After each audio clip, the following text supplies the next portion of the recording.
And a very warm welcome to a wonderful new week of wellbeing opportunities. I'm so glad you could join me. It is a fabulous day. It's a little windy.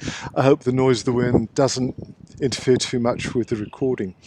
But one of the things that I've been talking to friends and colleagues about over the last week is the issue of change. Change. It's funny, isn't it? We always feel excited at the prospect of a positive change. But the fact is, the changes we experience aren't always welcome. In fact, if we look at our evolution as a species, we have developed a very strong resistance to change because in our past, change could indicate a threat to our survival.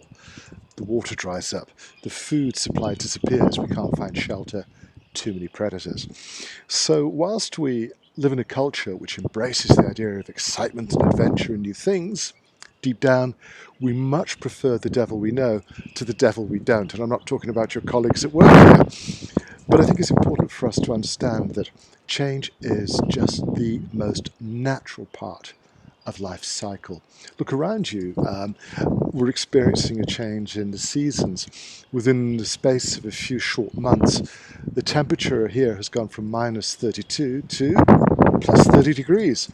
That's a change. I have to admit it's very welcome. The sunshine is just glorious. But this is an indication as we see the greenery returning, the trees are pushing out new leaves. Change is a natural part of life. And what I'd invite you to do is consider a slight shift in attitude so that you become more accommodating to changes. Our bodies are changing all the time. They're rebuilding and renewing themselves. We have opportunities to change how we think and feel every single day. We have opportunities, in fact, I would say invitations from life to adopt a more positive attitude towards so many different aspects of our lives. A more welcoming, positive attitude helps us to develop a sense of inner peace and calm that is no longer affected by the events that are going on around you, most of which are beyond our control anyway. We do have the potential to exercise an enormous amount of influence over the internal world. And if we can aim to maintain a state of inner calm, inner balance, it's deeply conducive to a happier, healthier. But at the end of the day, change is going to happen. Most of the changes that we see around us are inevitable.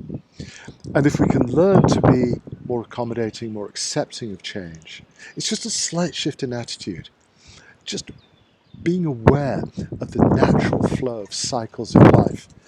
You take away some of the resistance that creates a lot of pressure, a lot of anxiety, a lot of worry.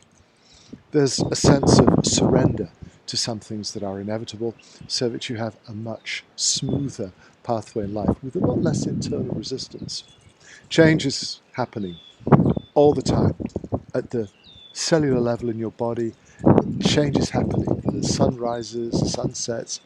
Change is the most natural part of our lives. Learning to accept it, perhaps looking for a spark of wisdom in the patterns we see and experience each day of our lives can help us to perhaps understand the nature of life at a slightly deeper level, moving away from the superficial and getting perhaps closer to that deeper internal wisdom that is an essential part of the human condition. It's amazing how people put up a very strong, brave fight against change. But it's like the old stories of the king who sat on a beach calling the waves to stop, a way of demonstrating to his courtiers that he really wasn't all-powerful.